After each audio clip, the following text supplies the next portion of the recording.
lagi muncul di berita ini.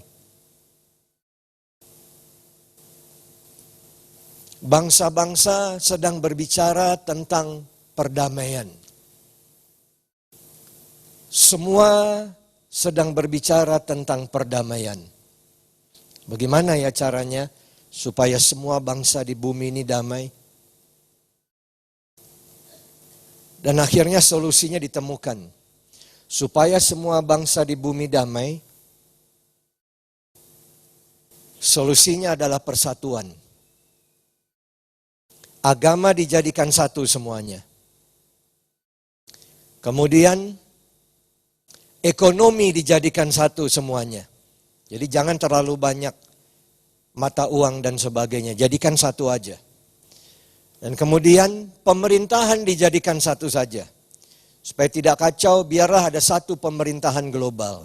Semuanya mau dijadikan satu. Kelihatannya bagus bukan? Supaya semuanya damai, supaya semuanya lancar, supaya semua tidak bertikai, semua tidak berperang. Jadikan satu saja semuanya. Supaya agama tidak saling rusuh, jadikan satu saja. Supaya bangsa tidak berperang, jadikan satu. Ada satu namanya polisi global. Ada satu hukum sedunia, pemerintahan sedunia. Ini lebih besar skopnya dari sekedar seperti PBB ya. Lebih besar lagi nih. Dan kemudian ya ekonomi jadikan satu saja. Terlalu banyak mata uang sendiri-sendiri jalan kacau jadikan satu. Kedengarannya enak. Cuman apakah orang berpikir kalau ada sistem seperti itu pasti ada penguasa di atasnya yang mengatur sistem itu. Siapa penguasanya?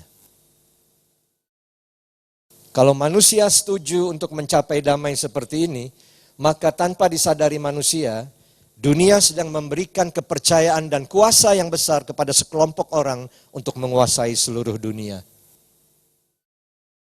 Makanya Alkitab bilang gini, ketika semuanya lagi ngomong damai-damai, lihat ini, tiba-tiba mereka ditimpa oleh kebinasaan. Mengapa? Karena Alkitab berkata, cuma satu pribadi yang bisa mempersatukan semua bangsa dan bisa memberikan damai yang sejati. Cuma satu yang bisa, siapa? Yesus Kristus, bukan manusia. Tidak ada manusia yang sungguh-sungguh bisa memberikan damai. Tidak ada. Malah kebalikannya berbahaya sekali saudara. Kalau damai dipropagandakan oleh kelompok tertentu ini bahaya sekali. Karena berarti dia berkuasa. Hanya Yesus. Maka itu lihat ini tiba-tiba mereka ini lagi bicara tentang kelompok yang belum percaya Tuhan. Mereka akan ditimpa oleh kebinasaan. Seperti seorang perempuan yang hamil ditimpa oleh sakit bersalin, mereka pasti tidak akan luput.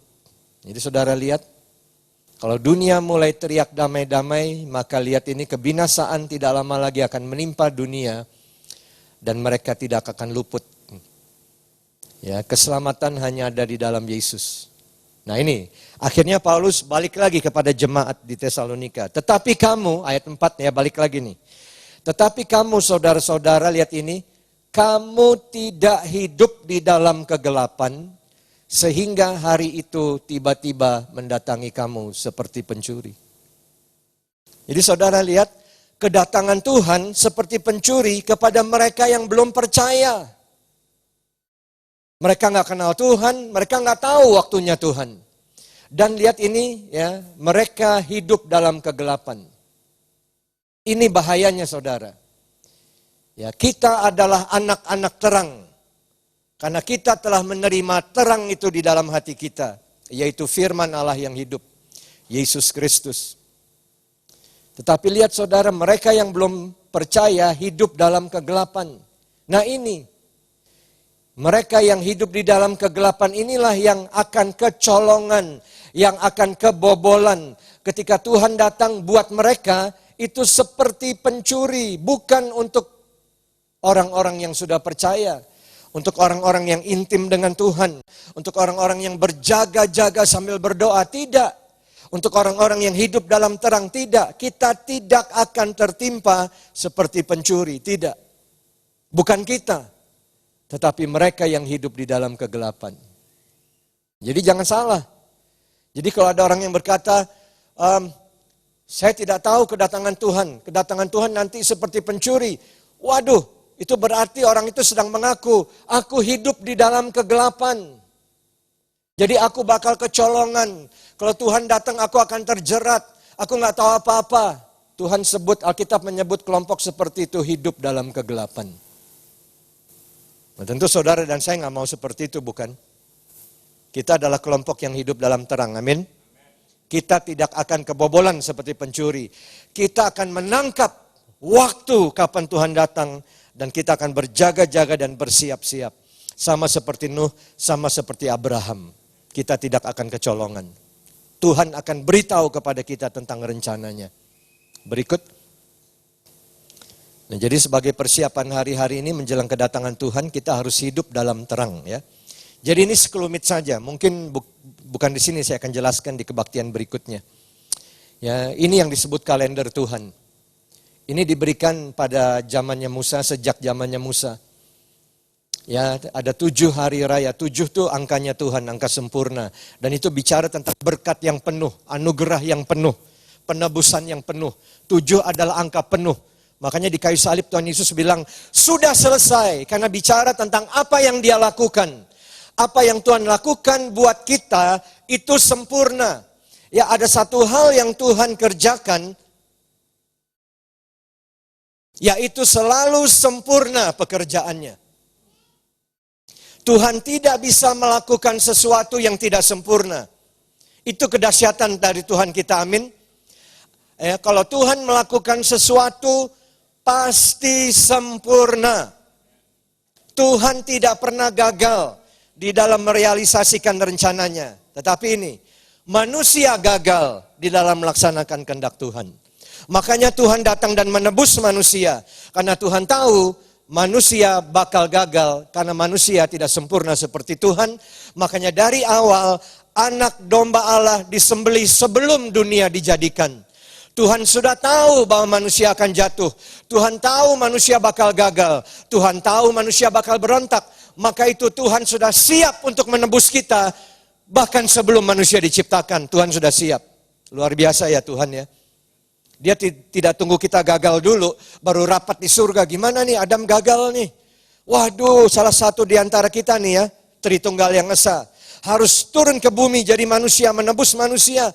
Nggak sangka ya Adam bisa gagal. Tidak. Tuhan tidak pernah kecolongan seperti itu. Tuhan tahu manusia yang diciptakannya bakal gagal, tetapi Tuhan mengasihi manusia yang diciptakan sehingga dia sudah siap. Dia sudah siap sebelum manusia diciptakan, dia sudah siap untuk menjadi anak domba yang disembelih, yang mati di kayu salib untuk menebus manusia dari dosanya. Sudah siap. Itulah kasihnya Tuhan kepada kita, amin. Ya, karya Tuhan selalu sempurna. Nah, itu angka 7. Ya, ada 7 hari raya. Dan saudara lihat, Paskah itu baru hari raya yang pertama. Tetapi kebanyakan orang Kristen cuma tahu Paskah aja. Nggak tahu ya. Yang lain tidak begitu tahu ya. Tentang roti tidak beragi, tentang buah sulung. Pentakosta lumayan lah kita tahu ya, pencurahan Roh Kudus ya. Tetapi tentang peniupan sangkakala, pendamaian, tabernakel, banyak yang tidak tahu. Padahal ini semua bicara tentang karya penebusan Tuhan yang sempurna. Ketika Yesus katakan sudah selesai, maka anugerah dan penebusan yang sempurna telah tersedia buat kita. Amin saudara. Masalahnya adalah kita tidak selalu berjalan di dalam kehendak Tuhan yang sempurna. Sehingga meskipun semuanya sudah tersedia, belum tentu kita menikmatinya secara penuh. Amin. Ya, belum tentu. Ya, tergantung ketaatan kita, tergantung iman kita, tergantung kasih kita. Nah, itu penting. Ya, jadi jangan lupa, karya Tuhan itu harus diresponi dengan ketaatan, dengan iman, dengan kasih. Ya, ada bagian Tuhan sempurna, ada bagian kita adalah percaya. Nah, kalau kita tidak percaya, enggak saudara. Kita enggak akan mengalami kesempurnaan karyanya, kesempurnaan penebusannya, tidak. Bergantung kita. Ya, jadi dari sisinya Tuhan sempurna, dari sisi Tuhan sudah selesai, dari sisi kita belum sempurna dan belum selesai. Ya, saudara tahu termasuk di dalam karya penebusan Tuhan ini adalah penebusan tubuh kita. Tuhan tidak hanya tebus roh kita, tidak. Tuhan tebus kita lengkap, roh, jiwa, tubuh. Roh kita sudah diselamatkan.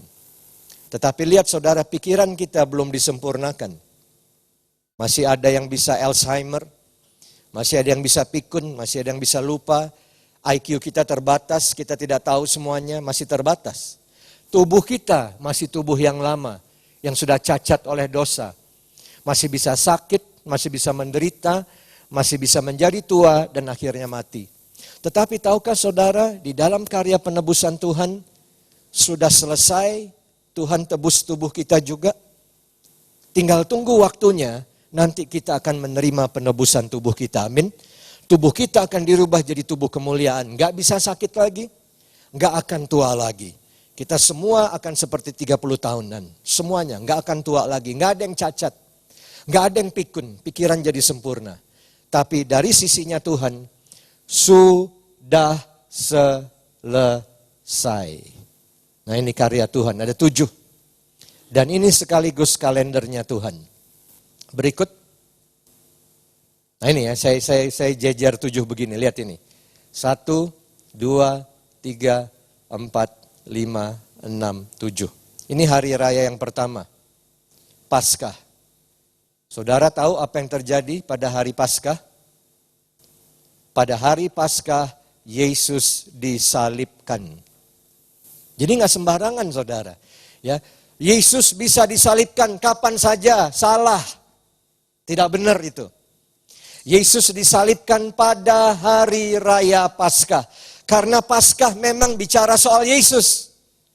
Ketika Tuhan memberikan Paskah kepada Musa, Musa potong anak domba dan darahnya dioleskan di tiang dan di palang pintu. Tuhan perintahkan kepada Musa, Musa, Paskah harus dirayakan setiap tanggal 14 bulan pertama, yaitu bulan Abib atau bulan Nisan. Nah itu kalender Alkitab ya, bukan kalender internasional.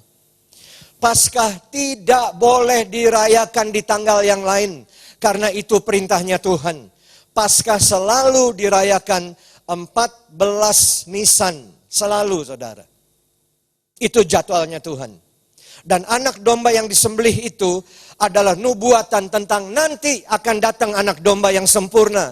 Bukan binatang, tetapi anak Allah sendiri akan datang menjadi korban yang sempurna, yang mati untuk menebus kita dari dosa kita. Amin. Jadi Yesus tidak dikuburkan pada sembarang hari, tidak. Kemudian hari raya yang kedua adalah hari raya roti tidak beragi. Yesus dikuburkan pada hari raya roti tidak beragi, tanggal 15 bulan Nisan. Jadi Yesus tidak dikuburkan di sembarang hari. Kapan Yesus dikuburkan? Kapan aja lah, kalau lagi nggak gerimis kubur, enggak. Nah itu saudara, teologi kapan saja, dari mana munculnya saya nggak tahu. Alkitab tidak mengajarkannya. Alkitab mengajarkan untuk segala sesuatu yang Tuhan lakukan, Tuhan menetapkan waktu. Dia datang pada waktunya, dia pulang pada waktunya, dia datang lagi pada waktunya juga. Semua sudah ditetapkan. Nggak ada tuh, anytime, kapan saya tidak. Saudara boleh cari ayatnya, saudara nggak akan temukan. Yesus tidak dikuburkan sembarang waktu, dia dikuburkan pada hari raya roti tidak beragi, keesokan harinya setelah Paskah. 15 Nisan, kemudian 3 hari kemudian ada hari raya yang ketiga, hari raya buah sulung. Dan pada hari raya buah sulung ini, Yesus bangkit dari kematian. Ya, sebagai buah sulung. Ya, sebagai yang pertama, yang sulung, yang bangkit dari kematian. Itu Yesus Kristus. Dia yang pertama kalahkan maut. Dia yang pertama, ya saudara, menghancurkan belenggu kematian. Karena dia adalah roti yang tidak beragi. Tidak ada dosa pada dalam dirinya. Ya, dia masuk kubur bukan karena dosanya sendiri. Dia masuk kubur karena dosa saudara dan saya. Dia terkena hukuman dan penalti bukan karena kesalahannya. Dia terkena penalti karena kesalahan saudara. Dia pikul itu karena dia mengasihi kita. Tetapi karena dia roti yang tidak beragi, dia adalah Yesus yang tidak berdosa, maka ketika dia masuk kubur, lihat ini, kematian tidak bisa memenjarakan dia. Karena dia tidak bersalah. Dia tidak ada dosa. Semua orang masuk kubur sebagai penalti dosa. Upah dosa adalah maut. Tetapi Yesus masuk kubur sebagai penebus dosa. Tidak ada dosa pada dirinya. Oleh karena itu pada hari ketiga dia bangkit. Ya, dan ketika dia bangkit itu tepat hari raya buah sulung. Yesus adalah yang sulung yang bangkit dari kematian. Jadi lihat ini udah 3 nih. Tuhan tepati jadwalnya udah 3. Ya. Tuhan Yesus tidak bangkit kapan saja, tidak. Tuhan Yesus bangkit tepat 17 Nisan. Nah, kemudian 40 hari setelah ini, kita tahu ceritanya Yesus Kristus naik ke surga. Dan setelah dia naik, 10 hari kemudian, Roh Kudus dicurahkan ke atas gereja mula-mula. 120 orang percaya yang rata-rata Yahudi semua. Mereka sedang menanti di kamar loteng di Yerusalem. Dan 10 hari kemudian, Roh Kudus dicurahkan dan mereka semua penuh dengan Roh Kudus. Pernahkah saudara bertanya, kenapa mereka harus tunggu sampai 10 hari? Pernah nggak saudara tanya, kenapa nggak 3 hari? Kalau Yesus sudah naik ke surga, logikanya, ya langsung aja Roh Kudus dicurahkan ya, nunggu apa gitu loh. Nunggu apa? Menurut saudara nunggu apa? Nunggu jadwal. Apakah Roh Kudus dicurahkan kapan saja? Apakah Roh Kudus dicurahkan sembarang hari? Tidak. Roh Kudus dicurahkan tepat pada hari raya yang keempat, yaitu hari raya Pentakosta. Udah 4 jadwal digenapi. Nah, jadi sekarang kita ngerti ya saudara ya. Jadwal berikutnya yang mana? 1, 2, 3, 4. Jadwal berikutnya, ini yang kita tunggu. Amin saudara. Ini yang kita tunggu. Apa yang akan terjadi pada hari raya peniupan sangkakala? Saya tidak ada waktu. Tapi saudara bisa baca 1 Tesalonika 4 dan 1 Korintus 15. Rasul Paulus berkata, waktu nafiri Allah berbunyi. Waktu sangkakala terakhir terdengar. Istilah sangkakala terakhir, ya, Tekiah Hagadolah adalah istilah untuk hari raya yang kelima ini. Peniupan sangkakala.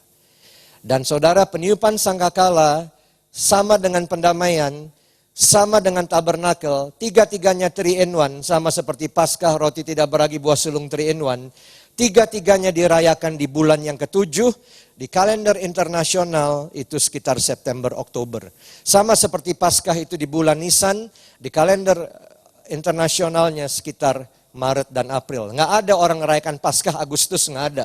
Desember nggak ada. Paskah selalu antara April dan Maret, karena di kalender aslinya itu bulan Nisan. Nah ini saudara.